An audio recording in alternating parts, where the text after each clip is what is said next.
Everyone, good morning. कैसे हैं आप सब? आई होप आप सब बहुत अच्छे होंगे and welcome to my new vlog. Friday का डे था और मॉर्निंग के 10:30 बजे का टाइम हो रहा था। 10:30 पौने 11 का टाइम हो रहा था। आज बहुत ही ज़्यादा लेट हो गया था उठने में, क्योंकि लास्ट व्लॉग में मैंने बताया था कि मनीष चले गए थे कोटा अपने ऑफिशियल वर्क के लिए, जिसकी वजह से वो मॉर्निंग में 5:30 बजे के करीब यहाँ पहुँचे थे घर। और फिर उसके बाद ही मैं सोई थी।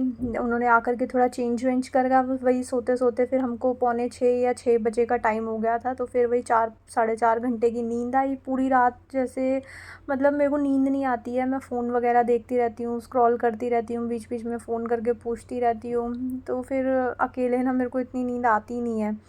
तो उस चक्कर में फिर मैं सुबह तक जागती रही और जब मनीष आए थे तब मैं जा कर के सोई थी। तो फिर उठने में हो गया आज लेट। और जब इतना ज़्यादा लेट उठते हैं ना तो बॉडी ऐसे बहुत ज़्यादा मेरे को हैवी हैवी सी फील होती है, मूड बहुत अच्छा सा नहीं होता।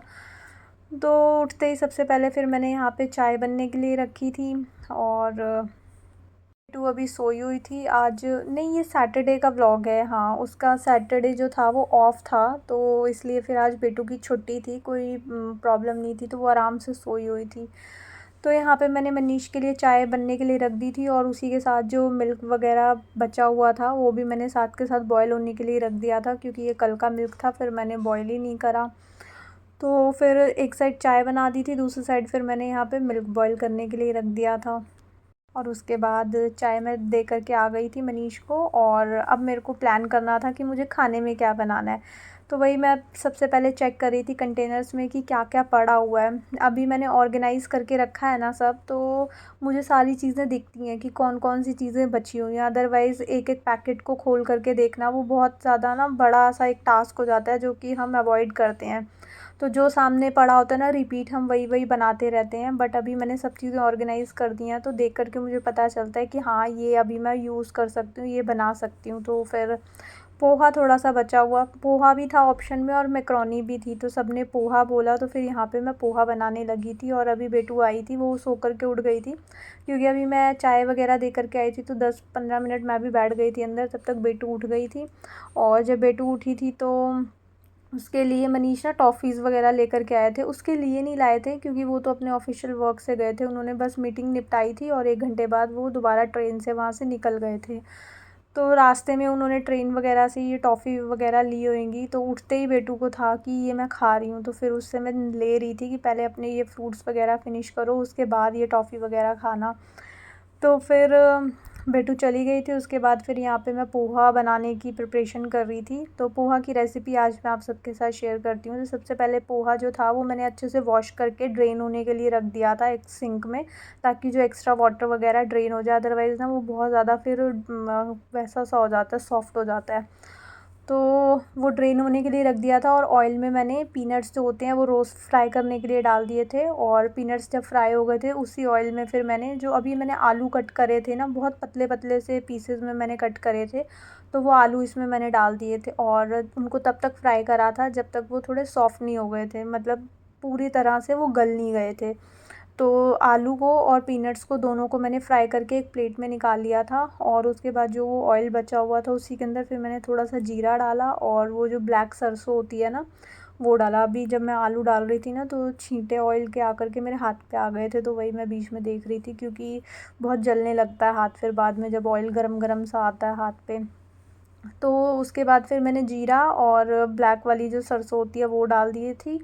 और उसके बाद फिर ये ऑनियंस जो मैंने अभी चॉप करे थे वो डाल दिए थे, अनियंस थे और ग्रीन वाली जो चिली होती है वो थी।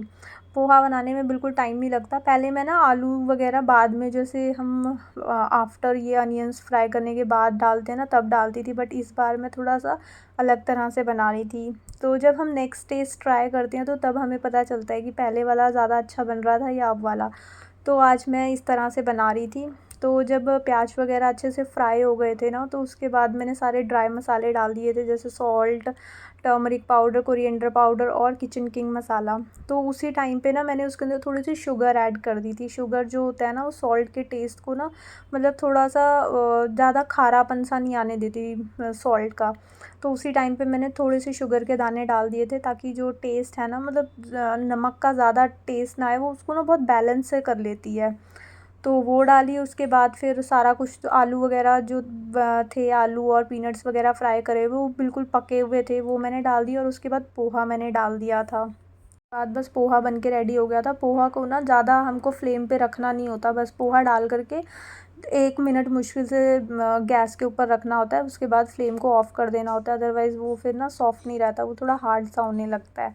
उसके बाद मैंने फ्लेम ऑफ़ कर दी थी और उसके बाद बेटू को अपने काम पे लगा दिया था। मैंने नहीं लगाया था, वो खुद बोल रही थी कि मम्मा मैं अपना ये जो ड्रॉर्स है ना इनको क्लीन कर लेती हूँ। छुट्टी वाले दिन उसको जब भी लगता है ना कि उसके ये ड्रॉर्स जो हैं वो ओवरफ्लो हो गए हैं, गिरने लगे हैं, क्योंकि वो इतनी ज़्यादा कटिंग्स करती है, इतनी ज़्यादा ड्राइंग आर्ट एंड क्राफ्ट करती है कि तीसरे चौथे दिन तो ये ओवरलोड होकर के बंद होने भी बंद हो जाते हैं।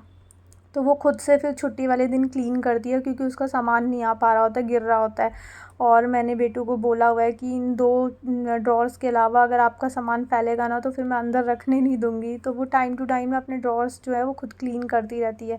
तो मैंने उसको ये पॉली ला कर के दे दी थी, जितने भी उसने पेपर वगैरह कट करे हुए थे। मैं बहुत मना करती हूँ उसको, बट वो करे भी क्या। वो अकेली है, एलेक्सा देख देख कर के वो आर्ट एंड क्राफ्ट करती रहती है, तो उसका मन लगा रहता है। फिर मनीष बोलते हैं कि उसको रहने दो बिज़ी, कुछ सीख ही रही है वो। तो उस चक्कर में पेपर कटिंग वगैरह बहुत ज़्यादा हो जाती है कभी कभार। तो बेटू ने अपने ड्रॉर्स वगैरह क्लीन करे और उसके बाद हमने अपना खाना वगैरह खाया था। तो ना बेटू को मैंने ना एक पराठा बना कर के दिया था, और जो पराठा था ना थोड़ा-सा ना बच गया था, और बचा हुआ पराठा ना उसने यहाँ रख दिया था, क्योंकि पिजन ना हमारे एसी के ऊपर ना आकर के 2-4 दिन से बहुत ही ज़्यादा पूरा-पूरा दिन बैठे रहते हैं। तो उसने ना पराठे का एक टुकड़ा यहाँ पे रख दिया था और उन्होंने खाया, और बाकी जो थोड़ा-सा बचा हुआ पीस था ना वो मतलब खाते-खाते ना नीचे गिर गया मशीन की साइड। तो फिर जो पिज़न है वो ढूँढ रही है, देखो नीचे झाँक रहा है ना वो, क्योंकि नीचे गिर गया पराठे का टुकड़ा। तो बहुत अच्छा लग रहा था, तो मैंने थोड़ी-सी क्लिप ले ली। जब भी ऐसे घर पे कुछ फूड का कुछ मतलब टुकड़े वगैरह बच जाते हैं, तो आप भी ऐसे एक्स्ट्रा जगह पे रख सकते हो, जो बर्ड्स वगैरह होते हैं वो खा लेते हैं। या फिर छत पे आप रख सकते हो, या फिर अगर आपके आस-पास कहीं स्पेस है तो आप रख सकते हो। कोई भी एनिमल होगा या बर्ड होंगे वो उसको खा लेंगे।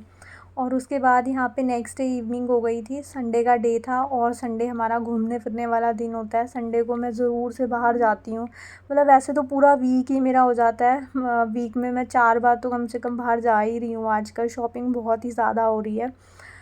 तो संडे को तो एक फ़िक्स होता ही है कि यार आज संडे है, संडे को बाहर निकलना। और ये देखो लोटस फ्लावर कितने सुंदर लग रहे थे, ये प्लेट में सारे लोटस थे। इनको ना ऐसे, ये अभी बंद पड़े हुए थे, इनको ना ऐसे लीव्स को खोल करके ये बहुत ही सुंदर तरह से खिल रहे थे, बहुत प्यारे लग रहे थे। फ्लावर्स को देख कर के ना बहुत अच्छा लगता है, ग्रीनरी फ्लावर्स बहुत पॉजिटिव एनर्जी स्प्रेड करते हैं। तो उसके बाद आ गए थे हम यहाँ अंदर इस्कॉन टेम्पल में, और संडे के दिन भी इतनी ज़्यादा भीड़ थी। ऑलवेज़ हम जब भी आते हैं यहाँ पे बहुत ज़्यादा भीड़ होती है। बाहर भी पूरा भरा हुआ होता है खचाखच, और यहाँ पे भी लाइन लगी, चलती लाइन होती है, बहुत ज़्यादा ऐसे टाइम नहीं लगता। ये देखो यहाँ पे वो लोग थे जो अभी बैठेंगे, और इधर से जो दर्शन करने वाले लोग थे ना उनकी लाइन थी। तो फटाफट से हमने वहाँ दर्शन कर लिए थे। बहुत टाइम नहीं लगता, ऐसे चलती लाइन होती है, क्योंकि वहाँ पे कुछ सेकंड के लिए बस हाथ जोड़ने होते हैं और निकलना होता है, वहाँ पे रुकने का कोई सीन नहीं होता। उसके बाद हमने यहाँ माथा टेका, और फिर यहाँ बाहर तिलक वगैरह लगाया। बेटू को ये माला पहना दी थी, जब भी आती है इसको इसकी पसंद की माला नहीं मिलती इसको, इस बार इसको ना माला नहीं चाहिए, इसको फ्लावर चाहिए होता है। तो जितने भी बच्चे होते हैं ना सबको वो माला पहना देते हैं। तो फिर बेटू को यहाँ माला पहना दी थी, और उसके बाद फिर हम थोड़ा-सा उससे और आगे गए। यहाँ पे इस तरह का ये मेला सा होता है ना, वो लगा हुआ था। तो मनीष का मन हुआ कि चलो अंदर होकर के आते हैं। मेरे बर्थडे पे भी गए थे। यहाँ पता नहीं 2-3 जगह पे इस तरह का ये बना हुआ है। मेरे बर्थडे पे गए थे वहाँ अलग, तो वो एरिया अलग था, और यहाँ पे हम चलते-चलते हमें रास्ते में दिखी तो ये एरिया अलग था।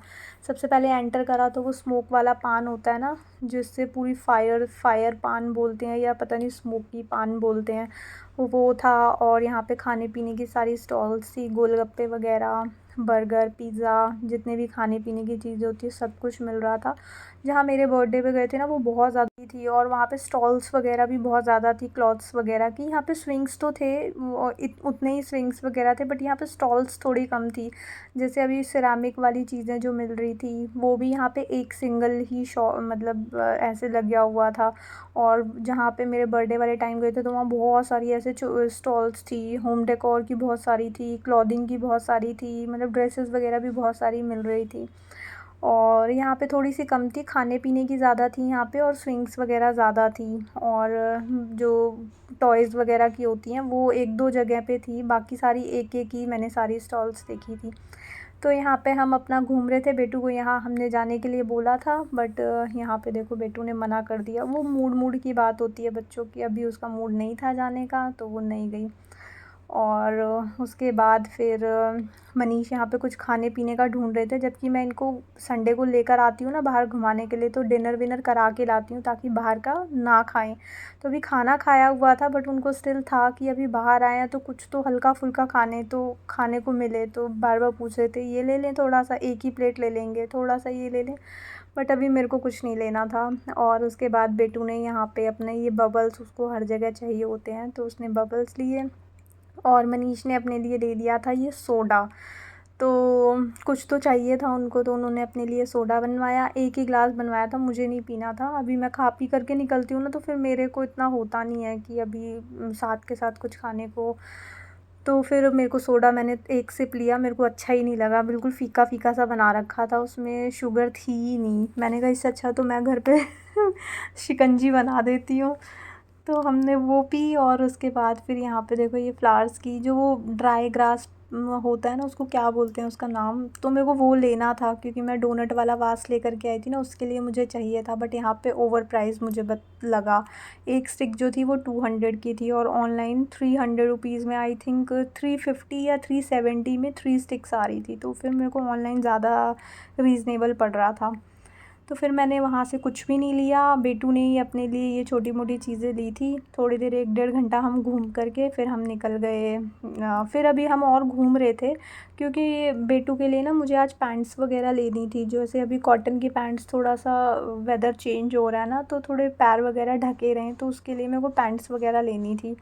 तो अभी हम फ़िलहाल घूम रहे थे, आज संडे था, आज बहुत सारा काम था। कुकिंग वगैरह, डिनर वगैरह मैं निपटा कर के आती हूँ, बट अभी डिनर के जो बर्तन थे वो मुझे घर जा कर के पूरी किचन वगैरह समेटनी थी। और उसके बाद फ्रूट सब्ज़ी आज ही लेकर के जानी थी, क्योंकि संडे को ही ये सारी चीज़ों को मैं रिस्टोर करती हूँ ताकि पूरा जो वीक है वो थोड़ा चैन से कटे। बीच में आते हैं फ्रूट्स वगैरह आते हैं, या कोई सब्ज़ी वगैरह कम पड़ती है तो आते हैं, बट संडे को फिर भी ये सब मेरे को रिस्टोर करना होता है।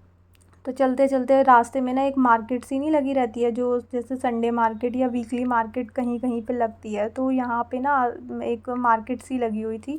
तो मैंने मनीष को बोला कि चलो यहाँ पे चेक करते हैं, बेटू के लिए पैंट्स वगैरह मिल जाएं। बट यहाँ पे भी ना कुछ पैंट्स वगैरह मुझे मिली नहीं। सब कुछ मिल रहा था, बट जिस टाइप की पैंट्स मुझे चाहिए थी ना, जैसे बच्चों की फ्लोरल वाली पैंट्स आती हैं, वो मतलब नहीं थी। वो जो बॉयज़ वाले पजामास होते हैं ना, वो वाले थे। तो बेटू को देखते ही गुस्सा आ जाता है कि मेरे को बॉयज़ वाले कपड़े मत पहनाया करो। तो फिर हम यहाँ पे भी ऐसे सिंपल घूम घूम करके आ गए थे। एक चीज़ ली थी, वो मैं आपको घर जा कर के दिखाऊँगी। बाकी अभी हम बाइक से ही थे, और बाइक से ही पूरा हमने राउंड लगा लिया था यहाँ पे। इसके बाद जाना था मेरे को अपने घर के पास, मतलब अभी यहाँ के बाद फिर हमें घर के लिए निकलना था, और वहाँ से फिर जाते हुए सारी फ्रूट्स वेजिटेबल्स वगैरह लेनी थी। यहाँ पे भी खाने पीने का सब कुछ मिल रहा था, sofa covers, cushion covers, bedsheets वगैरह सब कुछ मिल रहा था। बच्चों की ड्रेसेस, बड़ों की ये कुर्ताज़, वन पीस, ये फ्लावर्स, सब कुछ मिल रहा था मतलब। बट जो मुझे चाहिए था वही नहीं मिल रहा था। वो बॉयज़ वाली पैंट्स मिल रही थी, वो बोल रहे थे गर्ल्स को भी यही पहनानी है, बट वो बॉयज़ वाले ही पजामास थे। तो फिर वो मैंने नहीं लिए थे, फिर वो बेटू नहीं पहनती थी। तो उसके बाद आ गए थे हम घर। आ करके अभी मेरे को सारा के सारा पूरा मतलब फ्रूट सब वॉश करके फ्रिज में लगानी थी, और बर्तन वगैरह क्लीन करने थे, सारी कुकटॉप वगैरह क्लीन करके पूरा मतलब किचन का मेरा अभी 1 से 1.5 घंटे का काम था, वो मुझे निपटाना था। बट उससे पहले आ गई थी बेटू, बोलती है ये मेरी ड्राइंग सबको दिखाओ। तो वही बेटू की ड्राइंग में ये सबको दिखा रही हूँ। इसने इंडिपेंडेंस डे पे बनाई थी, और ये सीनरीज़ वगैरह जो भी स्कूल में बनाते हैं वो बनाई थी। आप सब इसको अप्रिशिएट करते हो ना, तो इसको बहुत अच्छा लगता है। और ये देखो, ये इसने गांधी जयंती के लिए भी बनाया हुआ है इस साइड। तो बस आज का व्लॉग मैं यहीं पे एंड करती हूँ। आई होप आपको ये व्लॉग अच्छा लगा होगा। अगर आपको ये व्लॉग अच्छा लगे तो इसको लाइक शेयर एंड सब्सक्राइब ज़रूर करना। मिलेंगे एक न्यू वीडियो में। Till then take care.